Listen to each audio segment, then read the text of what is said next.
Our humble pranams at the divine lotus feet of our beloved Lord, Guide, Guru, Confidant, and very best friend, Bhagavan Sri Satya Sai Baba.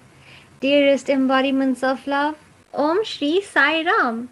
Loving greetings and a warm welcome to you. I'm Raj, and I will be your co facilitator today. Before we start the session, we recommend that you have a notebook on hand to take down any messages that you would like to practice.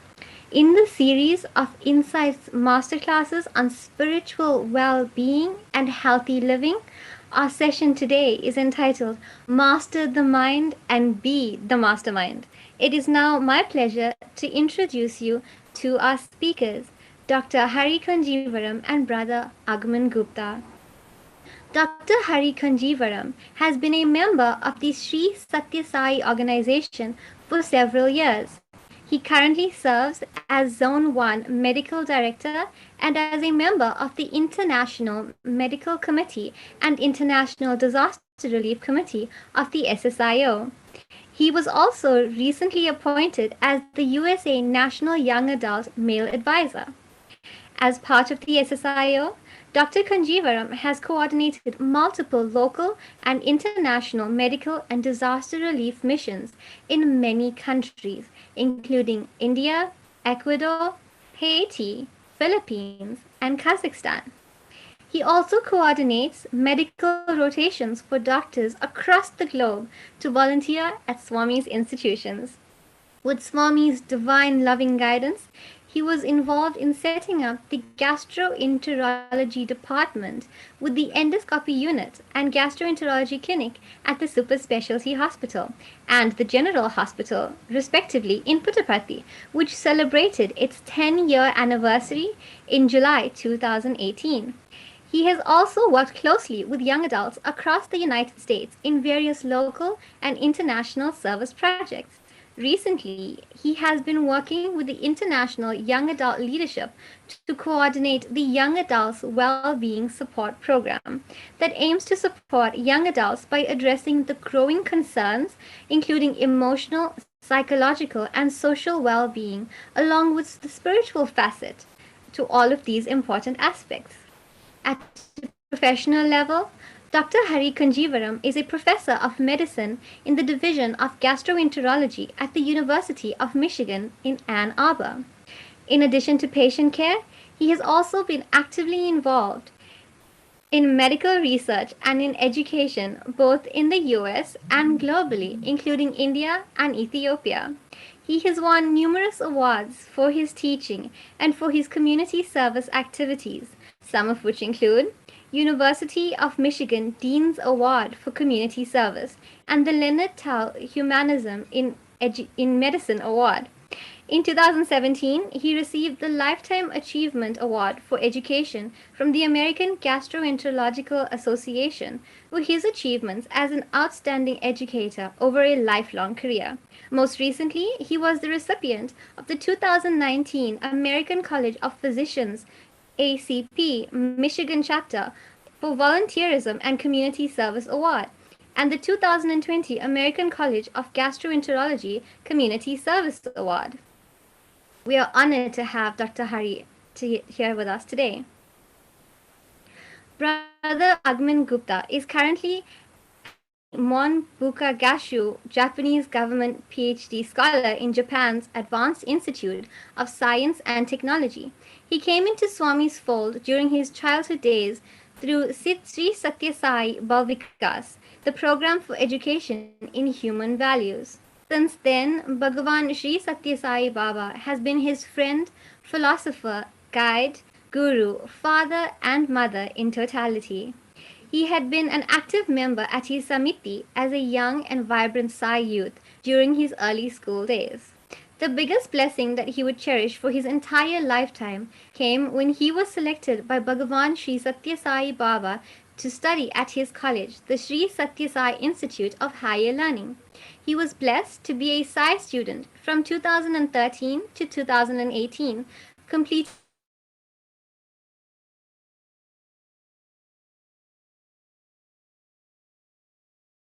his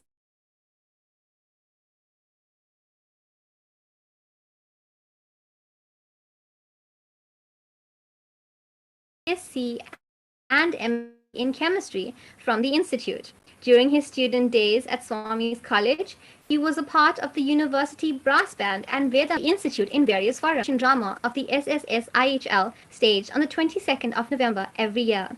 Being a Sai student, he finds himself very fortunate to have participated in the mammoth Sri Satya Sai Grama Seva project launched by Bhagavan himself. As a part of this project, Swami would send the students and staff of his educational institutions to over 50 villages located near to Puttaparthi and distribute food packets and clothes.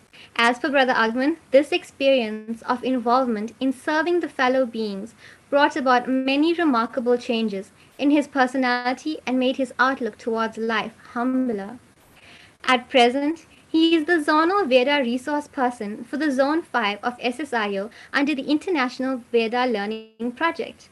He is an active member of the Kanazawa Sai Center in Japan and teaches Veda mantras to the interested Japanese devotees.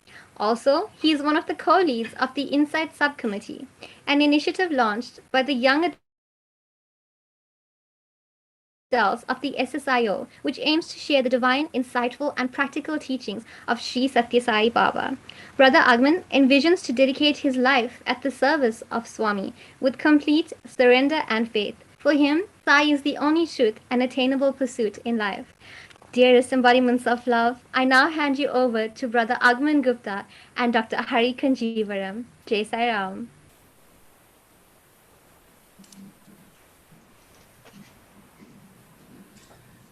Om Shri Sai Ram. A very happy Ganesh Chaturthi to all the devotees and viewers worldwide. We pray that our most beloved Sai Ganesha blesses us all with the inspiration to pursue the path of knowing our true nature. I offer myself at Swami's divine lotus feet. Dearest Bhagavan, I am so thankful to you for giving me this wonderful opportunity to share this platform with one of your most worthy instruments, Dr. Hari Conjeevaram. Dear Dr. Hari, the team InSAIghts is very thankful to you for being available today to share your worthy thoughts, understanding, insights, and experiences with the global Sai young adults on the topic Master the Mind and Be a Mastermind. It is very important for each and every one of us to understand what this mind is, essentially.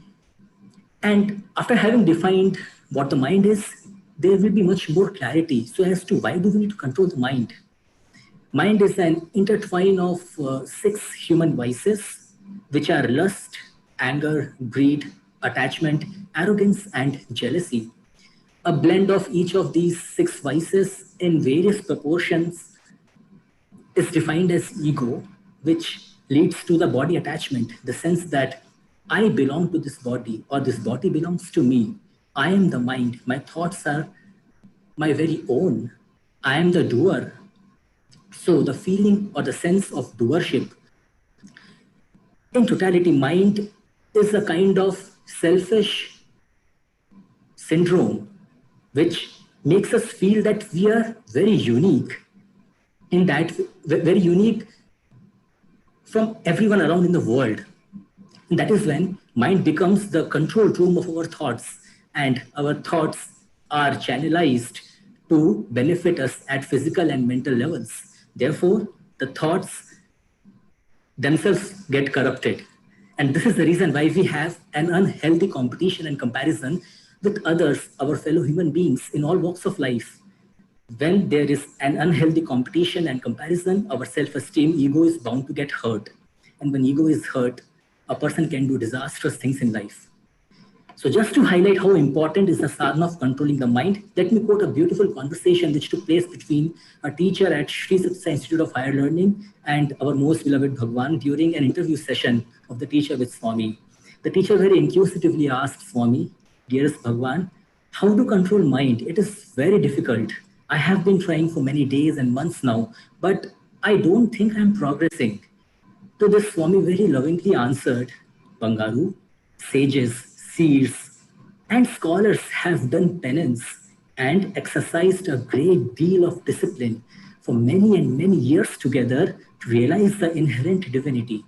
And you want to get hold of that nectar, the supreme truth in mere days and months with very little efforts? As many of us would know already, what Swami had told next, at this juncture, I would like to request Dr. Hari to share his deep insights and understanding on what measures are to be taken during this journey of controlling the mind. Over to you, Dr. Hari. Sairam, everyone. Sairam Agman, thank you for the wonderful introduction to the program, and thanks to all the young adults. One of the things you're talking about in the mind, when I was very young, I never used to think of these things, and it was always about, what I wanted. And growing up, I used to see my father doing a lot to the community, and that really inspired me about, trying to go beyond ourselves, what we are thinking, what we want to do, and the significance of concentrating our mind on others. And as I experience Swami's love through the years, one of the things which really has stuck to me is the whole aspect of the mind in terms of, when we think about being good to others or not being bad to others, the concept of nonviolence. We always think about, how we conduct ourselves, how people see us, how people hear us, how people see what we're doing. But to me, the most important thing is the thought. Are we as tuned, when we show love to others or when we do service to others? Are we actually thinking it at all times? To me, that's the most significant, because unless we are thinking how to be, how to do, how to see at all times exactly what we are projecting, what the world is seeing of us, and I think it's probably not complete. So it's very, very important for all of us to really control the mind from that perspective. That is, everything that we do, see, or feel, it has to be in the mind at all times, exactly what we're doing. And that's not easy, because I think, our mind gets distracted in so many ways. But Swami always says, you have that power to kind of bring it back. One day in the interview, Swami gave us the interview for doctors, and he was asking different questions to different people. And I raised my hand and I asked, I always used to think that, when I go out and do service to others, I'm going out of town or, leaving home, and, where is the distinction, or where is that, your own responsibility to your family or to your loved ones versus service to the community? Swami always says that it's very important if you're committed to something, that is, for your family, if you're married, to your spouse and children, that's very, very important commitment. So, when I find myself going out of that space and trying to serve others, I always think, where is that, how do you kind of distinguish, what true commitment is? So I asked Swami, how do you figure out, commitment to your own family and children or work versus service to the community? How do you kind of balance that? And Swami said, very good question. And one of the things he said at that time was, humans have this power of discrimination. That is, we see things, we feel things, but Swami has also given us that power to discriminate. And I think in that context, how we control our own minds, how we kind of discipline our minds in and out at every second of our lives, I think is really the key. At that time, it made sense to me, but I didn't really understand the full concept of it. But later on, I was coming to one of the medical camps in Parthi, and so I heard Swami's discourse. I think that's the only time I heard him specifically. He said at that time, it is true that when we commit ourselves to family or work, it's very, very important. But he said, at some point in our lives, we have to cross that line to serve the community. That's really when I understood that when we think about, what we are trying to achieve in our lives, what we want to offer in our lives to others, we have to cross that line, think beyond ourselves. And I think it's very important that our ultimate goal, at least to me, the ultimate goal of serving is, the goal should be serving others in that journey, whatever we need to do. We always talk about, sacrifice, self-sacrifice, or working very hard, for example. These are all minute things when our ultimate goal is serving others. So the constant remembrance, trying to control that mind at all times is very important. I'm definitely not the expert, but one thing I can honestly say is that firm conviction that Swami is God, and to see Swami in everyone, that has really kind of stuck with me, irrespective of what goes on, irrespective of other times that I can't control my mind. I'm terrible at controlling my mind with foods, for example. I love certain foods. So that's where I think I lose discipline. But when it comes down to, Swami talking about, see him in everyone, love him in everyone, go beyond the external, I've never wavered at all. And I think, to me, that's the biggest transformation in myself. And that really is a reflection of Swami's grace. And how do we kind of get there? And I think that's part of that, again, controlling that mind, that focus on our dear Swami. Not just on Swami as a physical form, but really what he's teaching us. And I think it's very important for all of us to kind of practice that teaching. Then only we can say, not only that we love our Swami truly, but we're not only controlling our minds as well, but really being true to when we say Swami is God, Swami is all for us. I think that's where really following his teachings is the most important. Indeed, doctor, listening to you, the question which you posed to Swami, that how to set our priorities right, how to be committed doing your work, and at the same time, give enough time to the family also. In that way, personally, even I have felt, this is my personal experience, that whenever, in general, human beings do anything, there are two voices from within. One is that of the mind. It's about the interpretation of the consequences of the action which you're going to do, and the voice of the conscience, which knows what is right, what must be done, and is always consistent. So it's always, about a tussle between the voice of the mind and the voice of the conscience. So as you told that food, you love to eat food, and so am I, very to food, good food. And there are various temptations in life for everyone. So how to discriminate effectively between the voice of the mind and the voice of the conscience? Because that is where I think we all probably go wrong.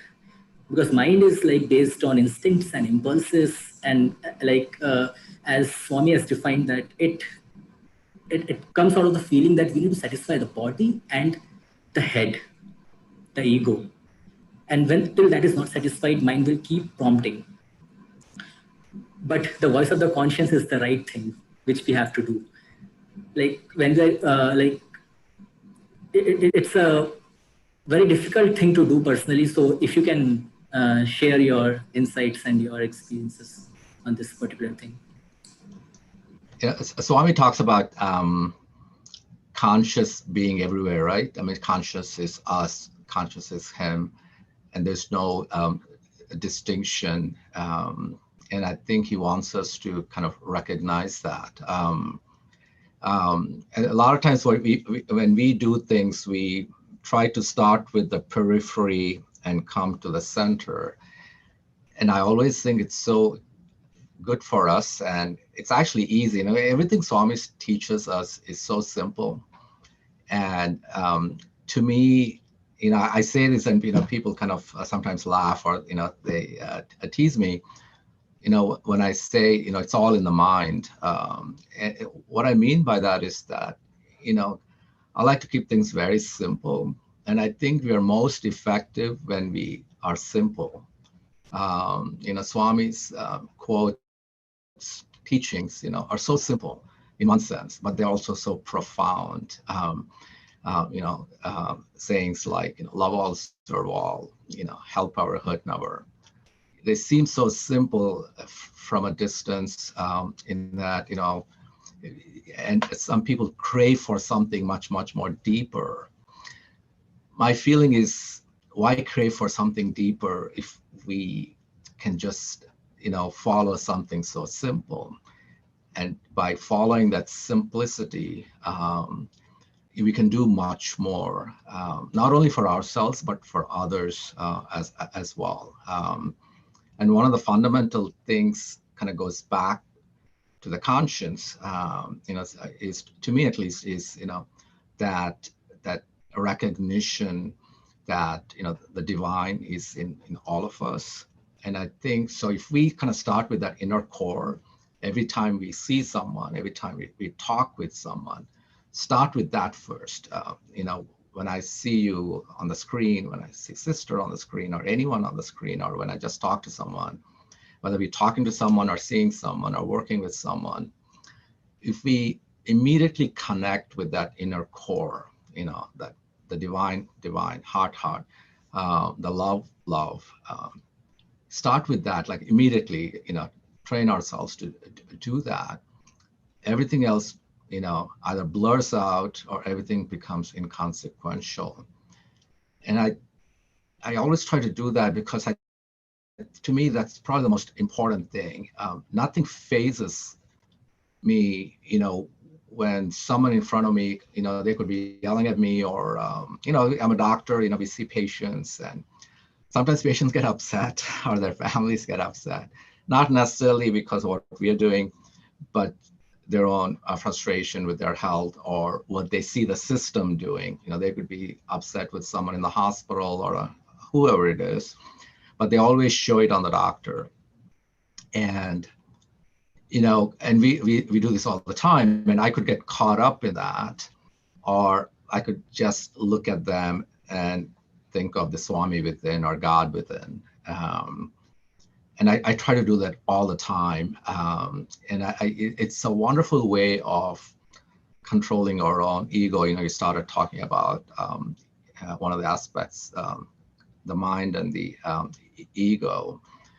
And, you know, I always tell everyone, especially, you know, the young people I teach or train or mentor, is that is who knows you best other than yourself.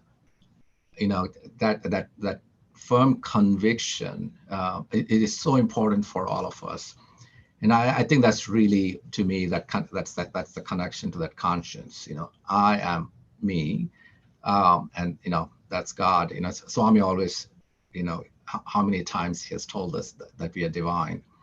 Though we may not always feel comfortable with that concept, at least recognize who you are from all the good that you are. And I think if we kind of start there, everything will kind of turn out to be good, and we're not affected by, you know, what's going on in front of us.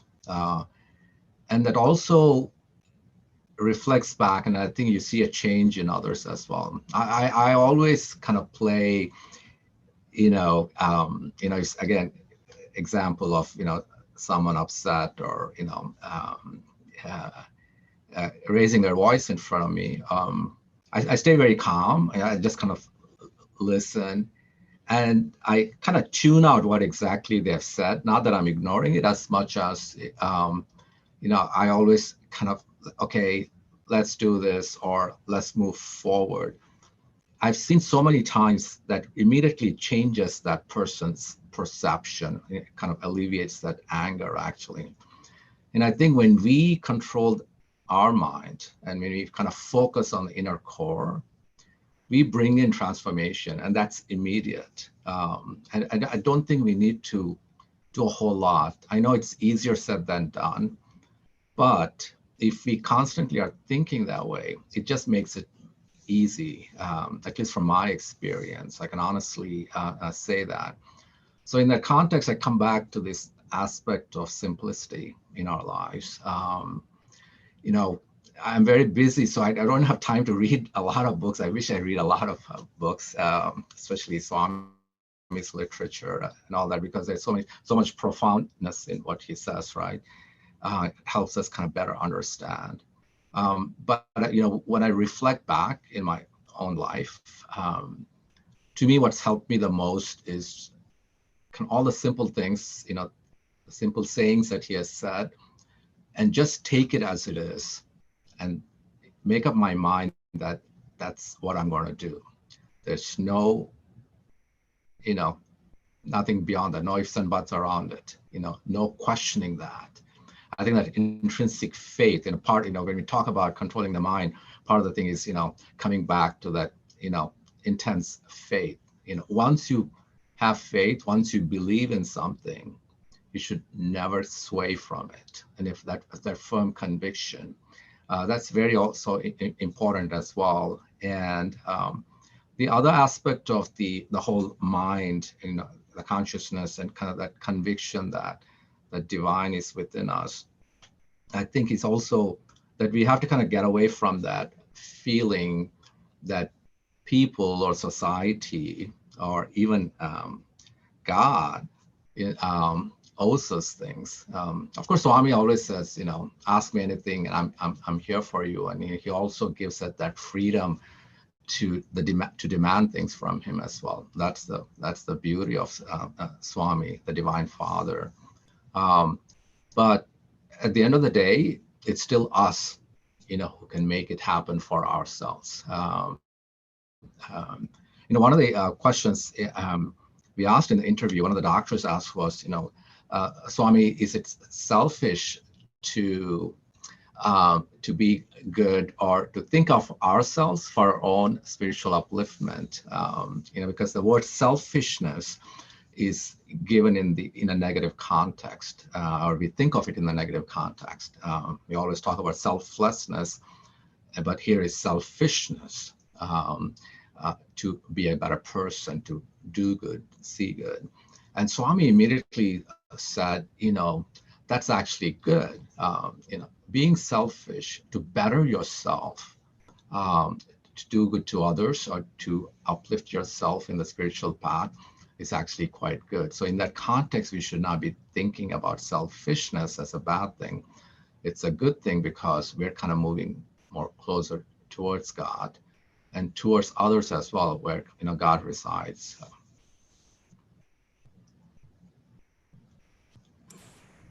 Wonderful understanding you have given, Dr. Hari. I have one more question, and which is common among many young adults. The sensation or the feeling of guilt within after doing an action. So, like this is what, like when I was listening to one of the discourses of Swami on righteousness, the dharma, like how do we follow our dharma? How do we do righteous actions? Swami was telling the only way you can do is you be in tune with the conscience within, that is the God within. That is when you get prompted to do right things always in life. But all of us are in the developing state of we are going from being mind-driven personalities to conscience-driven personalities. So till we reach that stage, we are it's a kind of a very tussling phase where we know what is right, where we know what is wrong, but still getting prompted by mind, we do wrong, and we have this feeling of guilt. So how to handle the situation? It is very good to be a person who doesn't know like what is wrong and keep doing it wrong. And it is very good to be a person who knows what is right and does right all the time. But we are like kind of personally, I am somewhere in between, and the feeling of guilt. And I feel that the guilt within is the voice of conscience, which gets its strength after the mind is calmed down, because mind has already acted and made me do something wrong. And after that, the only voice which is left within is the voice of conscience telling that what you have done is wrong. So now how to handle this situation? Yes, and like you said, we're all in that journey where the guilt kind of comes in, and I think this is how I look at it. Once you always have to step back a bit. Swami always talks about when we talk, when someone says something and you talk back, if it's a confrontational or angry, whatever difficult situation, take a few seconds to kind of think and then react. But sometimes you just do it, right? And then we feel kind of guilty. I always think of it a couple of ways. One is I always kind of step back. And this is the same even when someone says you did wrong, so immediately the guilt comes in. I always step back and say, was this intentional or was this unintentional? I start there first. And I think for a lot of us, it's unintentional. It's not like it was a preconceived idea to do something bad or to say something bad. You just did it. And then you realized, oh my God, I did something which was probably not great. Okay. The way I deal with it is that I just submit it. I said, look, I did wrong. I just need to apologize. There's absolutely no question about it. Rather than justifying or thinking too much about it or dwelling on it, if that consciousness hits in and you recognize that you did something wrong, immediately say, look, I did something wrong in whatever format that is. Apologize and kind of move on or do something to kind of correct it. And that's really helped me in a lot of ways when I do that, because it immediately calms my mind. So I never get perturbed that much in general. I always kind of tease myself, the sky could be falling and I'm kind of smiling. I got into trouble for smiling so many times. Even now I get, people think I'm actually not taking it seriously, but I am. But it's just that smile that comes in and people kind of mistake it. But so that immediate submission that look, again, it goes back to the whole notion of who knows you better than yourself, other than Swami, of course. So you know yourself, and I think we always have to kind of step back and say, did I do this intentionally? No, and that there itself, a lot of the guilt should go away. I assure you it will. That doesn't mean you don't act on what you did wrong. You still need to, correct that and kind of set your mind to not to repeat it. And that's also very important, right? At that moment, what you do, but also what do you do with that information to kind of move forward? Because if you keep repeating it all the time, even if it's intentional, there's still an issue there, right? You can't be saying I didn't mean it and keep doing it. That means there's a disconnect between the mind and the conscious. And I think that's really where coming back to Swami's teachings or reading Swami's literature or having wonderful satsangs that will kind of, raise that awareness and raise it in our own consciousness to say, look, I did this, I didn't mean it, but I know not to repeat it. I think that's very, very important. And I think that should happen at all aspects of our lives. I think sometimes we kind of distinguish or differentiate those things, coming back to the food, you and I were talking about, when it happens to food, I have a guilt, I go back, I'm like, I always think, I'm getting older, and at some point I got to stop this cycle, when it comes to food. But on the other side, the other things I've found it much, much easier, to kind of say, I've decided on this. There is no going back to me when it comes to, following Swami's message of, love and, looking at each person as the divine. And what really, to me, was all this has brought on is incredible joy, actually. When you see somebody in front of you, irrespective of, your fears or whatever it is that immediately hits, there's always something which hits you right away, right? How does this person look, or who is this? Where did they come from? What are they about to do? If you are able to immediately kind of get back to that connect yourself, hey, there's divine in that person.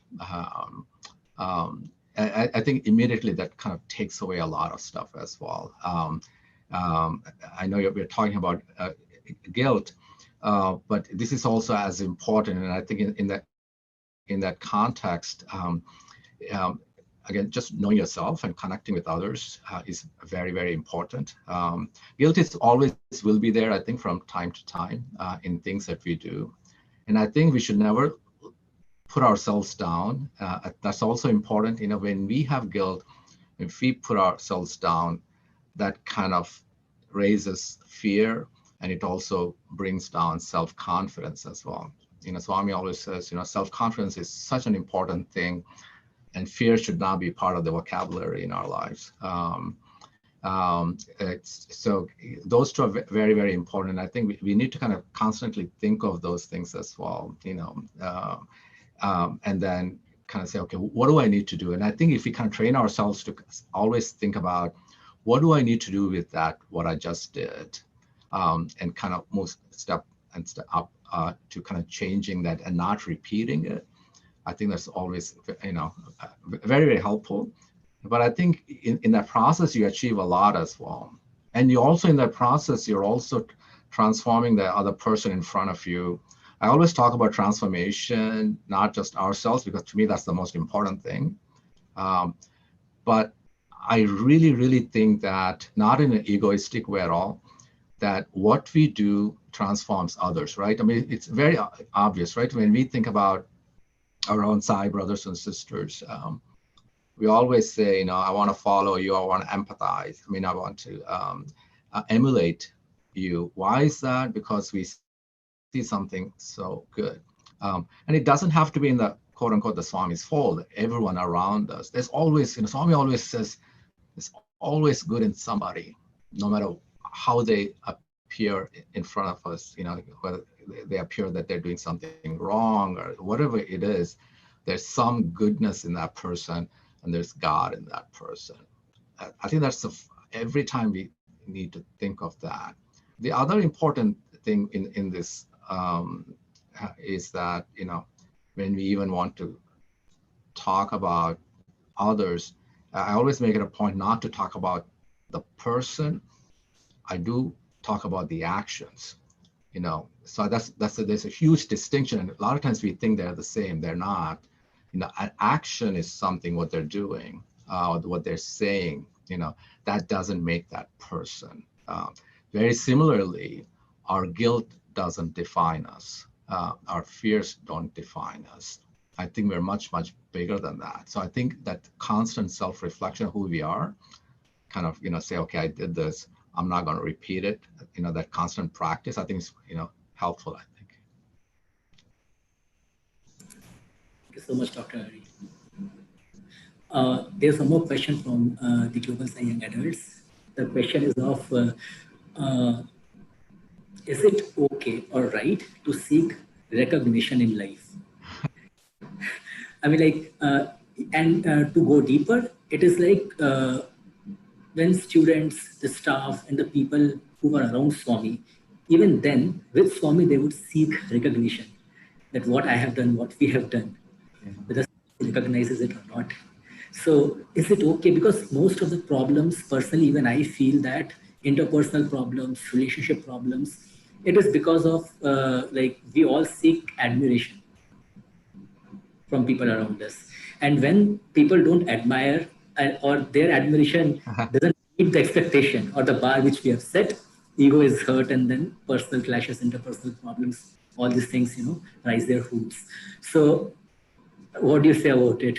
Yeah, that's a great question. And I think this is how I look at these things.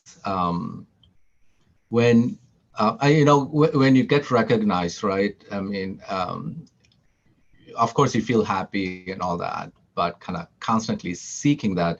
To me, I always, my answer to that, very simple. When I'll give you some, share some experiences and stories.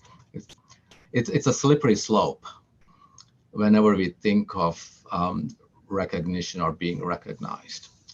On the other hand, when we do what our heart tells us to do, it's recognized. It's recognized by our peers, by our brothers and sisters, and it's recognized by God all the time. I always say, people are always watching us.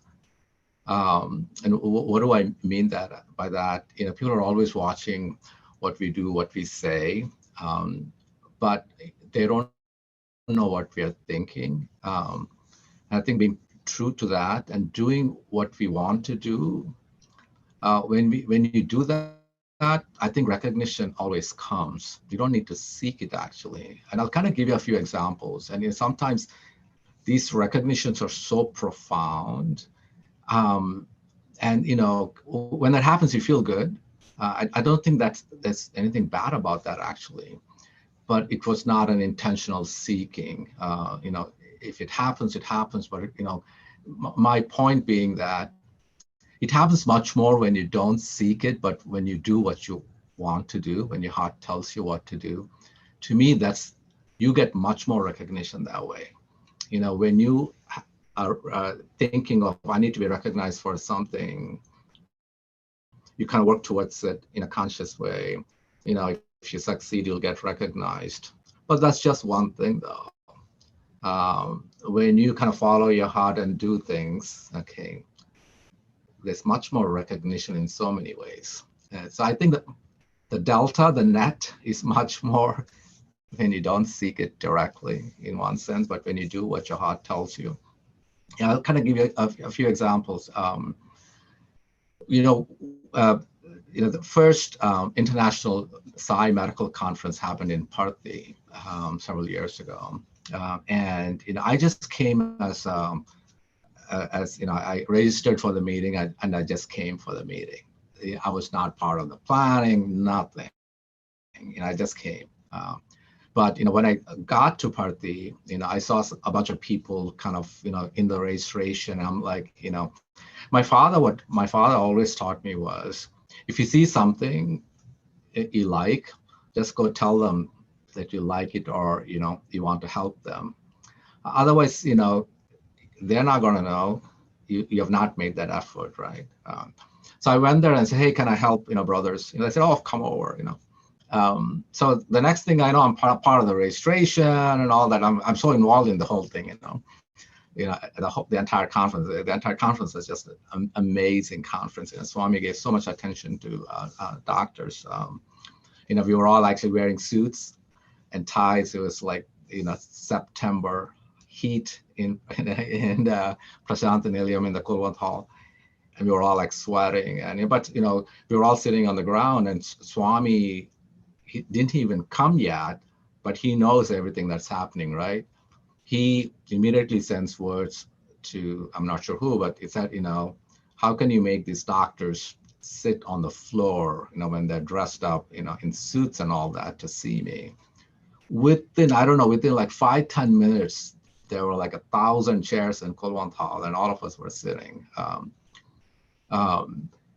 so the conference goes on, and then at the last day, we find out that Swami was giving out not prizes, but like a recognition, like an award type thing, to 9 people. Okay. Believe it or not, I was one of those 9 people actually. So what does this tell us? This tells us that I went with absolutely no plans. I just want to attend the meeting actually. But I think when that heart tells you, God, I need to do this, and that's the only reason I'm doing it. Okay. See the recognition, getting that award from Swami, from the Lord, right? And I think we need to think that way at every aspect. At that time, I was actually a young adult. I mean, I had so many experiences as a young adult. I don't think about it that way. But to me, that was such a profound, profound, profound example of when we just do what our heart tells us, the recognition you get is enormous. Uh, Sister Raj talked about all the awards I got. Of course, I got them. Why did I get them? Because I really think it's your heart, you follow what your heart tells you, and people see it. People recognize that sincerity in us, and so they recognize that. And I think when people see not just the work, but the selflessness, the passion, that passion comes from within, right? Everything comes from within. You get recognized. And so in that context, it's a good thing, because in that context, you're also transforming people, you're inspiring people. Never underestimate. I tell this to all young people all the time. Never underestimate what you can offer to others. People always, in the concept of guilt, people also don't have the self-confidence, or they don't think they're as good as, it doesn't matter. You just do it. Somebody's going to get recognized. Yeah, if a friend comes to you and says, Agman, I love this about you, that's recognition, and I think every small things, it might seem small, but I think we have to look at it as Swami saying, this is, I'm recognizing this actually. So, during the interview, I asked, no, Swami actually asked me, he was going from one person to the other. I knew I was going to get a chance.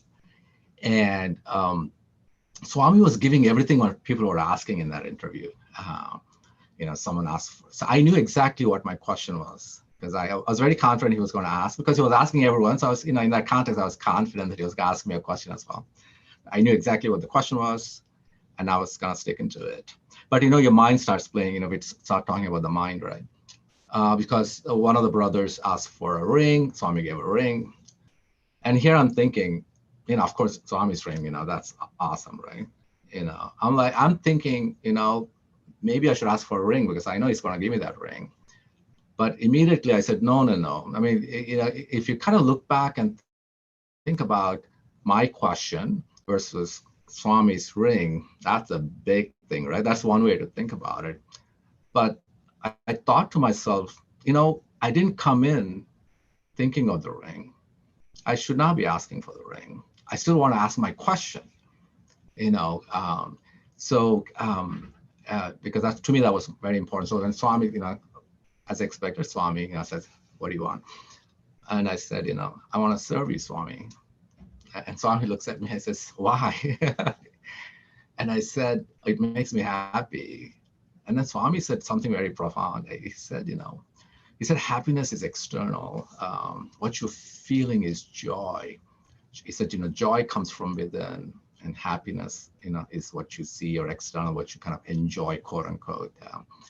So I think everything that we do, if we kind of think from the perspective of, having that joy, the recognition, or whatever it is, not that we need recognition, but always it comes back. But in that process, it really transforms, changes other people as well. And I always keep repeating that, because to me, it's such a profound thing. When you think about all the things that are going on in the world, I know a lot of young adults, and all of us as well, but especially young adults, you're full of passion.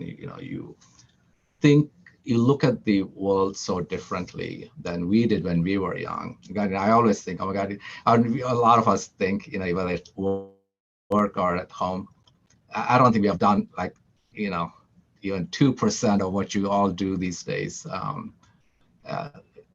To me, that's a wonderful recognition of you all. But more, importantly, the reason I'm kind of mentioning that is that, so in that process, there's a lot, you all can do as well. So there's a lot going on in the world, and we all feel like, God, I got to do this. I want to be part of this and all that. These are all very good thoughts, but never let go of what you can do, what we all should be doing ourselves in our day-to-day lives, whether we communicate with others. And I think in that context, I think we bring out much, much, much bigger change than just being part of something. And I think if all of us kind of, feel that way, once, I always get Swami's dreams. And in the dreams, he never speaks to me, actually. So, here I was, I was some wedding reception, I think, a casual talk with a Sai sister, and we were talking about Swami and dreams, and I said, Swami never talks to me in my dreams. I just kind of, I don't know why I said it, but I said it. So that night, I get this dream, and it's in the context of service, and Swami comes straight to me, like literally in front of my face like this. And he says, I know that's what you want to do. Think about that, so to me, that's recognition. Again, never think of it in an egoistic way at all, actually. But again, point being that when we do what our heart tells us, it is recognized in whatever way it is. And I think everything, big, small, the way we think about it, is a recognition. I think if the recognition of Swami coming to me or speaking to me or giving that award, okay, may seem as big, but that recognition from your own Sai brother and sister is also the same. And if we truly believe it, step back and truly, truly, truly believe that Swami is in each one of us, as he's telling us, what is the difference between me getting that physical award in front of Swami, by Swami, with his hands, or you saying, Dr. Hari, I recognize what you did. There is no difference. And I think we need to think that way. I think that's when we recognize, when we become much closer to that divine. I think that's really what Swami wants, right? Recognition that, that don't separate, and don't make that distinction. And I think if we truly believe what he's telling us, that's how we need to be thinking about it. And people always think, is that an egoistic way? It is not actually, because the ego has never come in there. You're just kind of doing it. That's one of my favorite quotes, Nike's quote, just do it. As simple as it is, I mean, I think of it from, from the heart, doing it from the heart. What a profound statement. And I think we need to be thinking that way all the time. With the term recognition, I got reminded of one of the experiences which one of my teachers in Puttaparthi had shared, that like on the topic of recognition, Swami was talking to some teachers, and then Swami happened to ask, you are asking about recognition, is it right to seek recognition? Do you recognize that you too are God? Yes. The true meaning of recognition. Yeah. And in this context, Dr. Hari, what we all Sai young adults would like to ask you is, first thing is like how to live with the constant awareness that we too are God, we too are the same divine principle. With this parallelly, in the process, we tend to practice this, the way we tend to envision the same principle being in others also, with whom we interact. And like it happens with many of us that we listen to some very good bhajan, we listen to some very good talk, and then we are, pumped up. That devotion suddenly comes. In our hostel language, we would call it AIDS, acquired intense devotion suddenly. And for first few days, we'll practice all these words sincerely every day, and we'll be doing everything sincerely. And suddenly, like slowly with time the air blows out and the mind again starts functioning, and our impulses and instincts come into action and we come back to normal life. So how to have the perseverance, knowing what is right, how to persevere on it by practicing it again and again, and how to live with the awareness that we too are God. That's an that's an incredible question, and I think at least part of my answer to that is that being very open-minded and appreciating others as well. So I think we get caught up in this aspect of what I like, what I, what I'm thinking of, what I appreciate. I'm able to maintain that if I see the same in the other person in front of me. When we talk about satsangs or getting together with people, we are seeking people who are kind of like us in every aspect. Or, you talked about bhajans. There's a lot of devotional songs, right? Bhajans is one of them, but other devotional songs. But if we kind of think, okay, I'm going to maintain this aspect of the divine, or that constant integrated awareness or constant consciousness, only if I am with someone who is also practicing bhajans or doing what I would like to do. I think we miss out on a lot of things in that way. And I'll kind of give you an example. We were in Haiti. Haiti, it was a year long, more than a year long, actually, several years for some aspects of it, but at least for the medical for a year. And we are the only organization in the entire world which stayed in Haiti for more than a year doing medical work. No other organization did that. The reason I'm mentioning that is that, so, we were kind of working out from two churches. And so one day, obviously, we were there, but every day we were there. We were singing bhajans, so we were with Sai community. But when we go out into the field, we're with the people from the churches because we're helping them help the locals. And we need to be open-minded to all their own practices. Appreciate. One thing I noticed one day was, it was a Sunday morning, very early in the morning, actually, maybe at 6 o'clock. I got up, I kind of, looked out the building. Everything was it was just rubble in Haiti at that time. Almost every other building was destroyed. Church was destroyed, but that Sunday morning around 6 o'clock, it wasn't even full light yet. I could see this path of people coming from everywhere, walking towards the church in the best clothes that they had left. So that was a profound faith, and I really appreciated so much. It wasn't bhajans; it was this beautiful, they're looking for God, they're connecting with God. I think that open-mindedness of everyone around us, to me, actually strengthens my own conviction and strengthens my own consciousness as well. So in that, and also people see that. People see their God in you. We should see our God in others, and they should see their God in you. So one day, the two people who were volunteering, one was a doctor, one was one of the main people at the church. They said, would you mind coming to the Sunday church, Sunday sermon?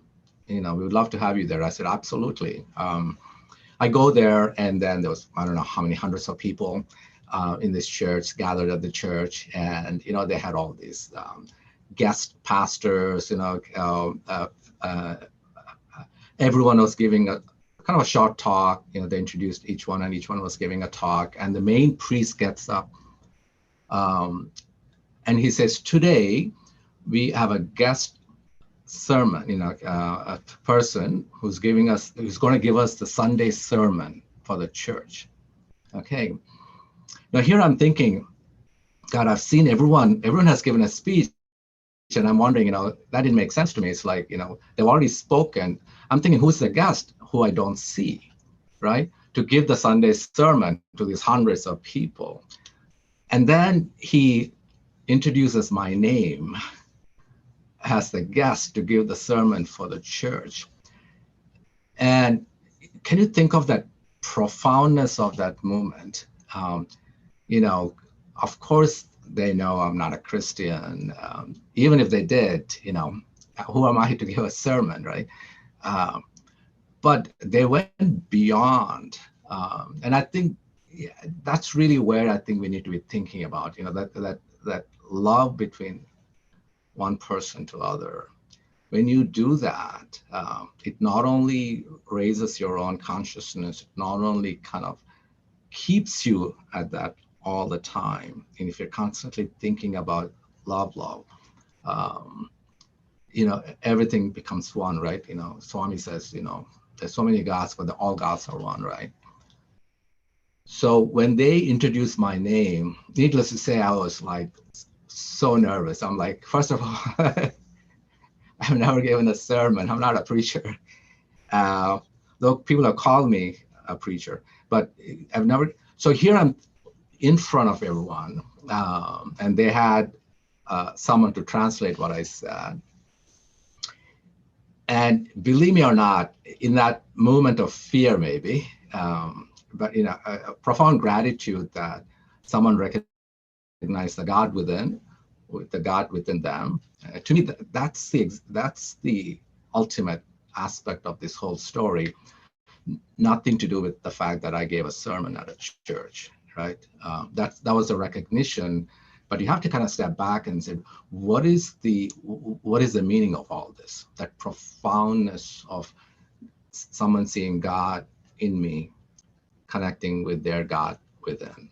Okay, that's the profoundness of the thing. Okay, but it happened in that form of recognition of someone asking me to give that sermon. So obviously I need to speak now, right? So I'm thinking of every Swami saying, every Swami's, love all, serve all, help all, hurt never, everything that I could remember at that moment. That was literally my sermon, right? Like every 5 minutes or something, all these people were kind of getting up, saying Hallelujah, Hallelujah, So because they were connecting with that. To me, it was such a profound example of, again, being who we are. Kind of opens minds.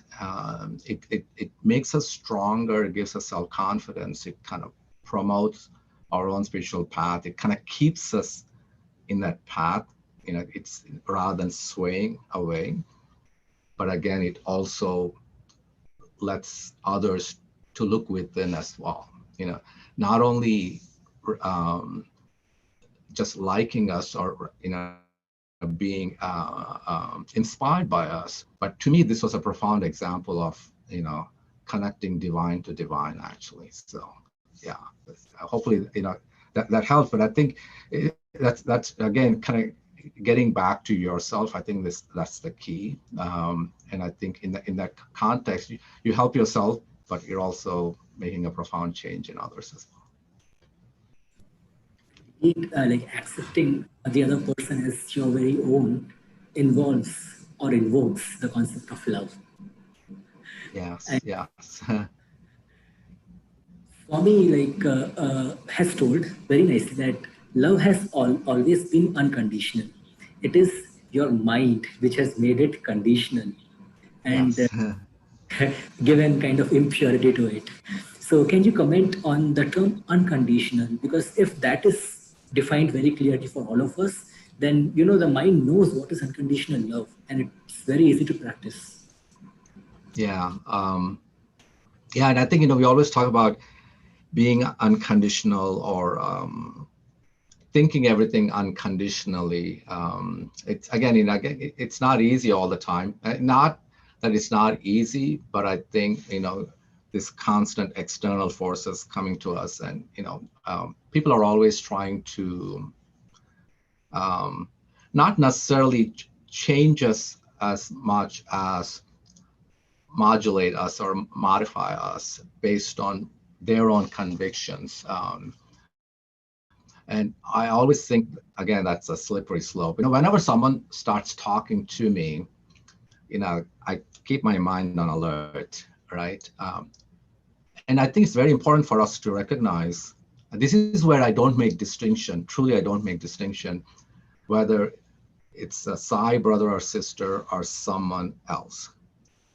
You know, to me, you get caught up sometimes when we think it's a Sai brother and sister, that what they're saying is what I'm thinking. You need to be careful because at the end of the day, it's not someone on this side who has no, at least we think, has no knowledge of Swami. On this side, who we are associating with in the Sai fold. Okay. To me, it's me and Swami at all aspects. That's to me, that's the key. And I think we need to kind of start at every aspect, actually. I think when we do that, the unconditional nature comes, much easier, because conditions, of course, we are, based on, excuse me, based on how we're thinking, the condition kind of sets in, but we also tend to fall into this trap of conditioning ourselves because we think that's okay, or we think that's quote unquote acceptable to us because we're sitting or listening to a Sai brother or sister. Okay. Not that what they're saying is right or wrong. It's basically, is that what I set out to do in my connection to Swami? If it is not, then I still have to pay caution to my own Sai brother and sister as well. And that's important, I think. Again, with always recognizing that whether it's this person or this person, there's divine in each. We love all of them, but that's not what we are talking about. We're talking about what do I want to practice, to connect with Swami. And I think that thinking of that way, again, Swami says, right? Speak obligingly. What do we say? It's not what you say, but how you say it. It's, to me, it's always also, it's not what you listen, but how you listen and how you act on it. And I think we need to be, if we are aware of that and not get caught up, not get influenced our own minds by who we are listening from, that's as important as well. That does not mean that you like or dislike the other person. It has nothing to do with that, actually, because you're starting with liking every person. I mean, that has to be your base. The base is you gotta like everyone.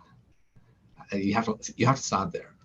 You may not like their actions. I think that firm distinction, I'm gonna like everyone, I'm gonna love everyone because God is in everyone. Swami said that. If I like Swami, if I believe, if I have faith in Swami, that's the basic truth. That's the base. That should be, stamped in our minds and hearts. There is no discussion about it, right? If we start there, then these distinctions or conditions that we put upon us by ourselves or by others is really has to do with our actions or other actions and getting influenced by it.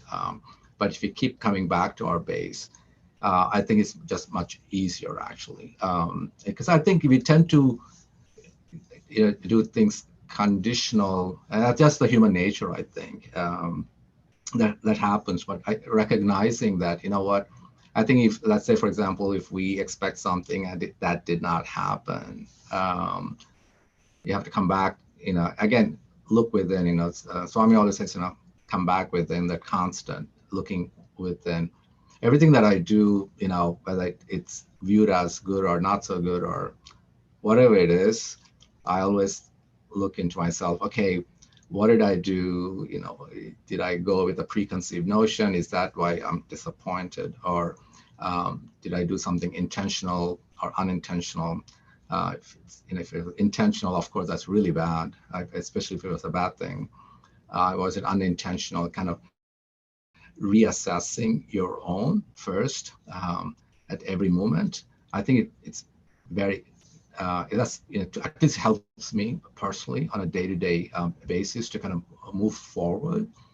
And I think when people kind of see that, again, they tend to either practice or kind of emulate that in their own lives, like we do of others, right? We kind of do the same thing. So, I'll kind of give a quick example. To me, this was very profound, actually. Again, the unseen, how it influences people. So my email at work, it's Om Sai Ram. I didn't put it actually because they don't allow other than your own name as an email at work. But somehow it became my email. And I keep getting questions all the time. What does Om Sai Ram mean? But one day my nurse told me, I was earlier I was talking about sometimes patients getting angry at us, and our nurses are the first wall for them, right? They yell at only if something bad they can't control it comes to us. So that means if a complaint comes to me, that means our nurses already kind of had the bigger part of it. My nurse told me that when she gets these angry calls, I mean, she just feels frustrated, because she has conditioned herself, and like we all do, the people we work with or people we care for, that they need to be good to us, right? As a doctor, I think, and I'm taking care of them. Why are you so mean to me, right? And same thing, nurses as well. And she told me one day, in a hurry, I get this frustrating calls. I get so angry. I used to get so angry with these patients. Now I don't. You know why? She said, the minute that starts happening, I just, in my own mind, I keep saying, Om Sai Ram, Om Sai Ram, Om Sai Ram.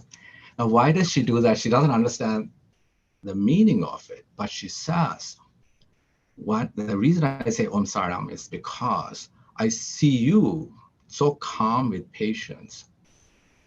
When I think of you right away, but when I think of you, I think of your email, Om Sai Ram. She says, she's connecting the Om Sai Ram to my calmness with patients. And she says, you know what? I have no idea what this word means, but when I say Om Sai Ram, I feel so calm. I can handle that situation. Because now she let go of the conditions, but also she's kind of connecting as well. And one thing for us to think about is that not separate all these things that we talked about. We talked about so many aspects today, right? These are all kind of intertwined in so many ways. And I think that's also important. And I think a lot of times we struggle or spend too much time. To me, worrying is a waste of time. That's how I think about it. I know it kind of sounds kind of cliche, but I really feel that way, actually. I mean, it's like, not in a disrespectful way, or not that you don't care for others. Of course you care for others. The aspect of worrying to the point of not moving forward and not doing what we are supposed to do, whether it's to help others or help ourselves, is a waste of time. Okay, it's of course you want to listen to others and all that.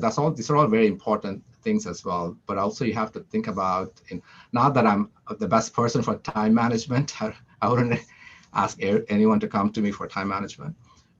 But this is one thing about, I always think about, we're wasting a lot of our precious time in this life by worrying or complaining. I really think it's because it really kind of brings us down, because if our goal is to reach a spiritual goal, a spiritual path moving forward, as part of that goal, also help others, we can't be wasting time in whatever things that we do. And so these are all the things that I think of. And I think again, kind of remembering that, I think is very important as well.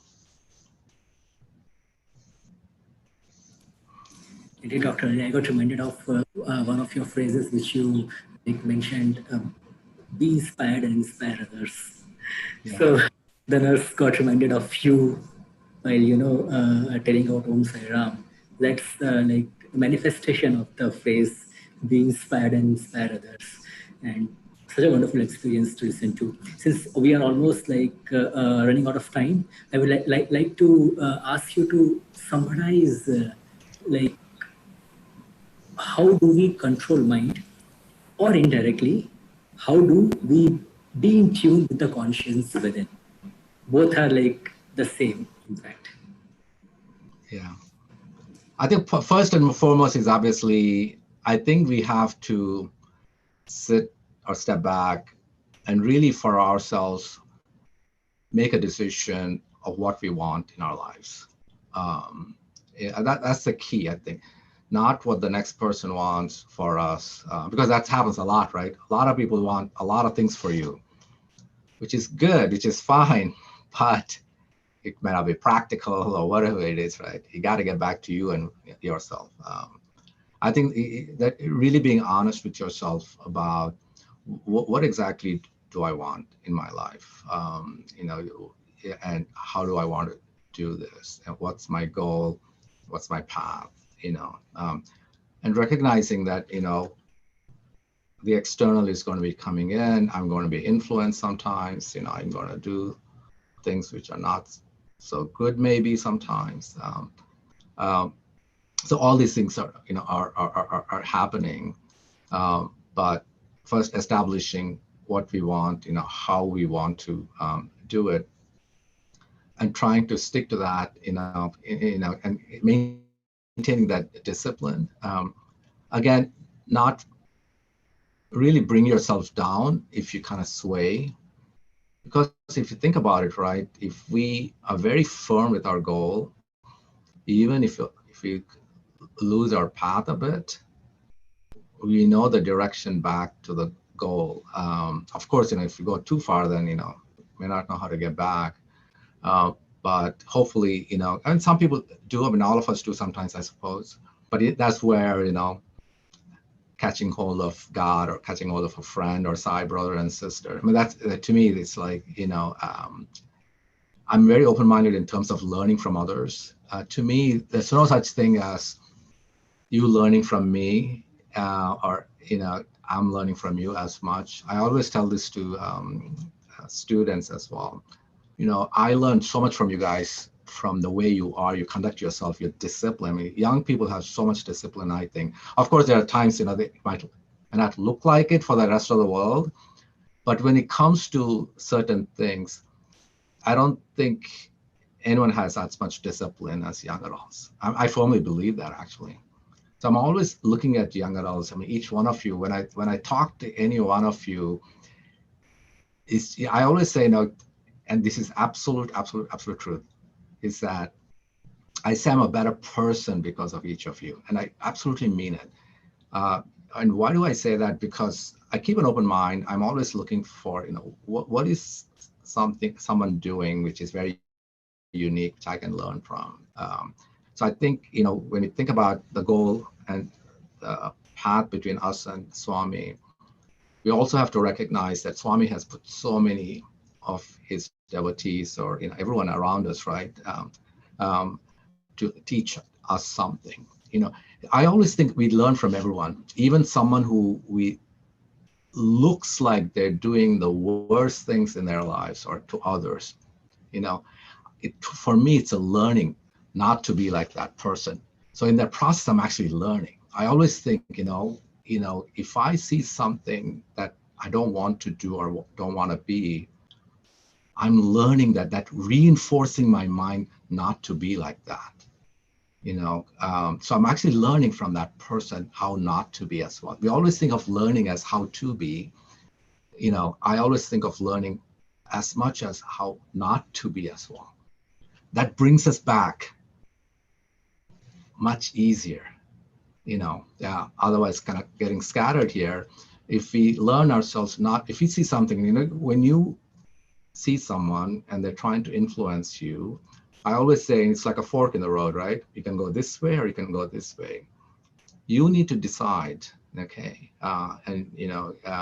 And I think if you recognize that what that person is telling me or trying to influence me or my own mind influencing me, it's not the right thing, you know, that's you're learning from there. With experience, that gets even better actually. So that when we think about learning, we have to kind of think of it that way. And so in that context, you're learning from everyone, right? You see a child, you see a young kid.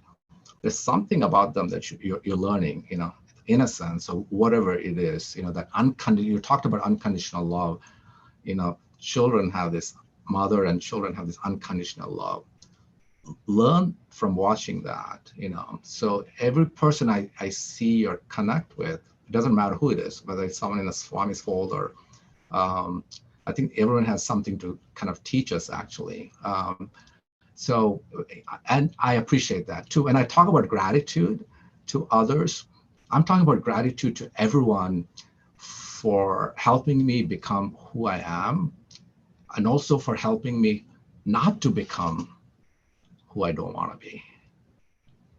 you know but I love them for that, because they're teaching me something. Hey, Hari, my actions are not something that you want to be, so come back to the center.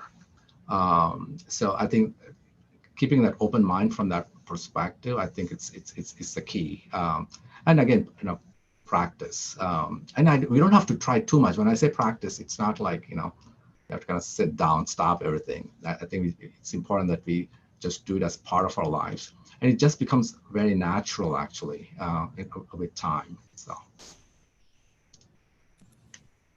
So much, sir. I like listening to you about learning. I got reminded of one of my teachers in Brindavan campus. A year ago, I think he retired. And always in my first year bachelor course in Brindavan campus, the first question he asked to the entire class was, "For what are you here?" And we all told unanimously, "To study, to complete the degree." And his thing was, "You are here to learn." Yeah. And I'm like, so you're too humble. Like we are talking about recognition. You have recognized all the young adults in a way that you have been inspired by all the Sai young adults. So it's a recognition to all the global Sai young adults in a way. Thank you so much for that. You're very humble and very generous. Since it's time that we close the session, I would like to thank Dr. Hari once again for his deep insights and directions to all of us. The global Sai young adults are very thankful to you, sir. You are Saira, Saira. all of us for you have dedicated your life and time at the service of Swami. And this is what we define. Like Swami has always told his students that never have your role models, the cinema stars, the Bollywood, Hollywood actors, or sports people who doing something for the nation, but at the same time, their personality is not as clean as it should be. Your role models should be the people who are giving away their time and life, precious time and life, for the service of humanity, mankind. And that is the true significance of seeing God in everyone else. Because if we try to see that, then only we serve people with our own heart and love. So service is a term which is like inclusive of unconditional love, seeing God in everyone. I mean, like that is why it is like Satya Sai Seva organization. So Swami has given us the top notch, and you are you are personally for me, you are my role model. The humility which Saira. and the how generous you are. So now, with prayers to Bhagwan that he inspires service, humility, and love unconditionally from his young global Sai army, I now hand it over to Sister Raj, who will end with her concluding remarks. Thank you so much, Dr. Hari. Saira. Saira. Loving Om Sai Ram. Dear participants, for today's session, I'm sure you've gained immense insights. So here are some of the lessons learned. The mind should be controlled from the perspective, where is your responsibility, both to your family and if you are serving? How do you distinguish commitment to family and working to your responsibility in the community? We have the power to discriminate. We have to cross the line when it comes to serving the community because the ultimate goal of serving is to see Swami in others and to love him in everyone. We should control the mind and focus on Swami. Practice the teachings and be true when we say that Swami is all for us. The voice of the mind versus the voice of the conscience. It is all in the mind, and we should keep things simple. Why should we crave for something deeper when the lessons are so easily available? We should recognize that the divine is in all of us. Start with that and immediately connect heart to heart. Everything else simply blurs out. Know yourself best. You do. No one knows you better than you know yourself, except for Swami. We are divine and we should recognize all that we are, all that is goodness within us. When we control our minds and bring that intention to the forefront, we bring about transformation. We should take simplicity as it is, have intrinsic faith. Once you believe in something, have firm conviction, never sway from it. Selfishness is to be a better person, to be good and do good. It is a good thing in the spiritual context. That is how we get closer to Swami, by being good to others.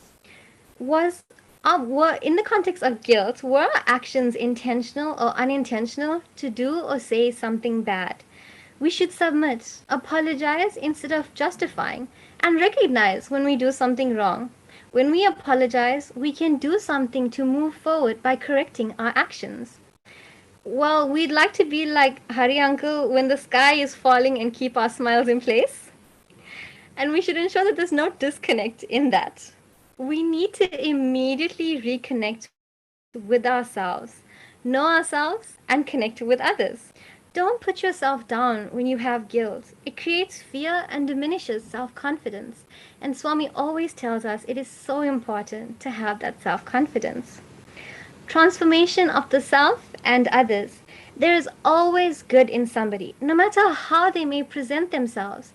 When Hari Uncle speaks of people, it's not of the person, but of the action. And we should remember that people are not their actions. Our guilt and our fears, they don't define us. In the context of recognition, we get recognized by Swami at all times. And we should remember that people are always watching us.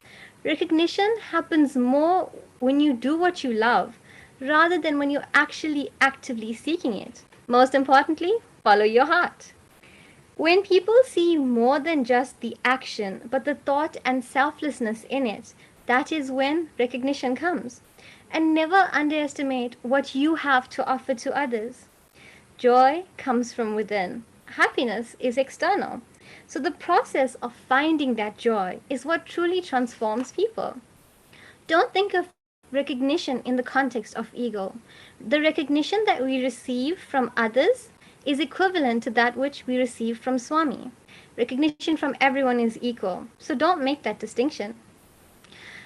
Dr. Hari had shared with us the simple adage that he likes to apply in his life. Just do it, and do it from the heart. We should always be very open-minded and appreciate others. Don't get caught up in what we like, because then we lose out on a lot, because we're now only seeking what we know. We should be open to different practices and see our God in others, because others see their God in us. Your own consciousness is raised when you are constantly thinking of the love to love connection. And love has always been unconditional. Don't get caught up. It's always just you and Swami. It's not about you and the next person. We tend to think of things as acceptable in what we have set up as our connection to Swami. It's what we want to practice. But that's not necessarily where we learn all that we need to learn. We should always speak obligingly. It's not about what you listen, but how you listen, and what do you do with that information. Most importantly, who are you listening from? We should keep coming back to ourselves. Come back to your base. If Swami is stamped on your heart, then follow that. but always remember to bring it back. The calm of Om Sai Ram should never be misunderstood or underestimated. Worrying is completely irrelevant. It's a part of not doing what we're supposed to be doing. It becomes pointless, and we can't be wasting time. We should always be honest with ourselves. What do we really want in life? The external may come in, but how is it going to affect me? Always bring it back by following your heart. Even if we lose our path, we're never that far away from it. Let us always try to learn from others. His devotees are our teachers. We learn from everyone. We even learn from those who are doing things that we don't want to do.